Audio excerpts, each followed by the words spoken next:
Good morning children, welcome to the Sun Public School online classes. So today we will read about our English book chapter 6. तो आज हम हमारा जो chapter 6 था knowledge alone is not supreme उसको हम continue करने वाले हैं। इसको हमने हाफ कंप्लीट किया था और हाफ और जो है इसे अभी हम कंप्लीट करने वाले हैं। तो लेसन को स्टार्ट करने से पहले, लेसन को कंटिन्यू करने से पहले मैं आपको थोड़ा रिवीजन करवा देती हूँ, थोड़ा पिछला इसका बता देती हूँ कि हम हमारी स्टोरी जो हमारा लेसन था वो किस बारे में था। जो लेसन हम ये रीड कर रहे थे वो था knowledge alone is not supreme, कि जो केवल ज्ञान जो है वो सर्वोच्च नहीं है। तो इस स्टोरी में हमने रीड किया था कि किस प्रकार जो राजा भोज होते हैं उनके दरबार में काफ़ी प्रसिद्ध कवि आए हुए होते हैं, जिनमें से एक प्रसिद्ध कवि कालिदास भी होते हैं, जो कवि चिंतन होते हैं। वो उनकी स्पीच देते हैं कि नॉलेज एलोन इज़ सुप्रीम, कि जो ज्ञान है वो अकेला ही सर्वोच्च है। तो वो जो अपनी स्पीच देते हैं उसी के ऊपर जो कवि कालिदास जो दरबार में उपस्थित होते हैं वो कमेंट करते हैं कि नहीं, जो ज्ञान है वो अकेला सर्वोच्च नहीं है। अगर ज्ञान के साथ साथ इंसान में करने की चाह भी होनी चाहिए, कि अगर इंसान के पास ज्ञान है लेकिन उसमें उस ज्ञान को कोई रूप नहीं दे सकता, उसको पूर्ण नहीं कर सकता, तो उस ज्ञान की कोई वैल्यू नहीं है। जैसा कि हम हमारे चैप्टर में रीड कर रहे थे कि कालिदास ने कहा था कि अगर किसी व्यक्ति के पास ज्ञान है लेकिन अगर वो उसका यूज़ किसी चीज़ में नहीं करता है, किसी कार्य में नहीं करता है, वो उसे अपने तक ही रखता है, तो उस ज्ञान का क्या मतलब। मीन्स अगर किसी के पास ज्ञान है तो वो तब ही सर्वोच्च है जब आप उसका पूर्ण रूप से सही कार्यों में इस्तेमाल भी करते हो। और उन्होंने कहा था कि knowledge alone is not supreme, कि केवल ज्ञान ही सर्वोच्च नहीं होता है। एक एग्जाम्पल तो उन्होंने कल दिया था जो हमने रीड किया था, हमारा लास्ट वर्क में, कि मॉर्निंग वॉक का जो सुबह जल्दी उठ के घूमने जाने वाला जो उन्होंने एग्जाम्पल दिया था। तो आज हम हमारे इस चैप्टर को कंटिन्यू कर रहे हैं, page number 31 paragraph 3। So let start. Poet Kalidas continue, poet जो कालिदास है वो कंटिन्यू करते हैं अपनी बात को। Let me give another example, चलो मैं आपको एक और दूसरा एग्जाम्पल देता हूँ।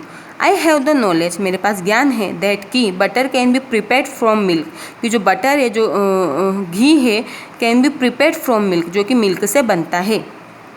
Unless I change milk into curd, अगर मैं उस दूध को कर्ड में चेंज कर दूँ, यानी उस दूध का मैं घी नहीं निकालूँ और उस दूध को मैं फाड़ के दही बना लूँ, तो and then churn the curd vigorously, I will not be able to extract butter from milk, यानी मैं उस जो दूध है उसको कर्ड में उसको दही में बदल दूँ,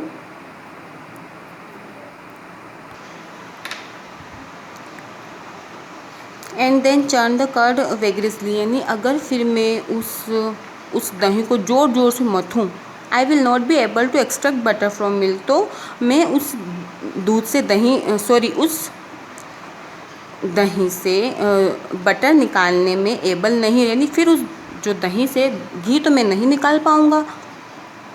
Kalidas concluded, therefore the statement that knowledge is supreme tales us only half truth, यानी जो कालिदास है फिर वो बताते हैं कि देयरफॉर द स्टेटमेंट, ये कि जो स्टेटमेंट है दैट नॉलेज इज सुप्रीम, कि जो ज्ञान है वो सर्वोच्च है, tells us only half truth, ये हमें सिर्फ आधा सच बताता है। Knowledge without action is of no use, ज्ञान का बिना कार्य किए उसका कोई इस्तेमाल नहीं है। A combination of knowledge with suitable action, यानी एक जो कॉम्बिनेशन है ऑफ नॉलेज यानी ज्ञान का with suitable action, with suitable यानी एक सूटेबल कार्य के साथ, is only useful and brings the desired result, वही इज़ ओनली यूजफुल, वही यूज़फुल होता है, and bring the desired result, और वो हमें एक बहुत अच्छा सा रिजल्ट देता है। Hence knowledge alone can not be supreme, इसलिए केवल ज्ञान ही सर्वोच्च नहीं हो सकता। कालिदास ने अपनी जो बात है, अपना जो स्टेटमेंट है, ये सिद्ध किया कि जो कवि चिंतन थे, जिन्होंने अपनी स्पीच दी थी, ज्ञान ही सर्वोच्च होता है, तो कालिदास ने अपने इन उदाहरणों के द्वारा ये सिद्ध कर दिया कि जो ज्ञान होता है वो अकेला ही सर्वोच्च नहीं होता है, जब तक उसे कार्य में नहीं लिया जाए, जब तक उसे जब उसके साथ एक्शन नहीं हो, यानी जो ज्ञान सर्वोच्च है ये आधा सच होता है। ज्ञान अकेला सर्वोच्च नहीं होता। अगर किसी के पास ज्ञान है लेकिन वो उस ज्ञान का यूज़ नहीं करता, उस ज्ञान को वो कोई इस्तेमाल नहीं करता, तो उस ज्ञान का कोई मतलब नहीं है। तो कालिदास ने अपना जो स्टेटमेंट है ये सबके सामने सिद्ध किया। पेज नंबर 32 पर हम आते हैं। King Bhoj and everyone present in the court was impressed by the examples given by Kalidas. King Bhoj and everyone, kings Bhoj और जो सभी वहाँ पर प्रेजेंट थे, उपस्थित थे, इन द कोर्ट दरबार में, वाज इम्प्रेस, वो बहुत इम्प्रेस हो गए बाय दिस एग्जाम्पल, यानी इन उदाहरणों के द्वारा जो सभी दरबारी थे, जो कवि थे, वो बहुत इम्प्रेस हो गए। एग्जाम्पल्स गिवन बाय कालिदास, यानी जो कालिदास ने जो एग्जाम्पल्स दिए थे उनके द्वारा सभी बहुत इम्प्रेस हो गए उनसे। His arguments were so convincing that the all agreed that knowledge without action serve no useful purpose. His argument, उनकी जो आर्ग्यूमेंट थी, वर सो कन्विंसिंग, वो बहुत उन्होंने बहुत अच्छे से लोगों तक पहुंचाई थी। दैट द ऑल एग्रीड, कि सभी उनकी बात पर एग्री हो गए। दैट नॉलेज, कि ज्ञान, विदाउट एक्शन, बिना कार्य के, serve no useful of purpose, यानी जो ज्ञान है वो बिना कार्य के कोई काम का नहीं है। तो हमारा चैप्टर यहीं पे इसका यहीं पे फिनिश होता है, ख़त्म होता है। आई होप आपको ये चैप्टर बहुत अच्छे से समझ में आया होगा, स्टोरी आपको अच्छी लगी होगी, और बहुत अच्छी एक इम्पॉर्टेंट बात इससे हमें सीखने को भी मिली है। इसके क्वेश्चन आंसर पर आते हैं हम, जो किस प्रकार है। Name the poet in the court of king Bhoj, जो कि किंग भोज के दरबार में जो कवि थे उनका नाम हमें लिखना है। देन सेकेंड वाला है हु वाज चिंतन, चिंतन कौन थे। व्हाट डिड ही से इन हिज स्पीच, उन्होंने अपने स्पीच में क्या कहा।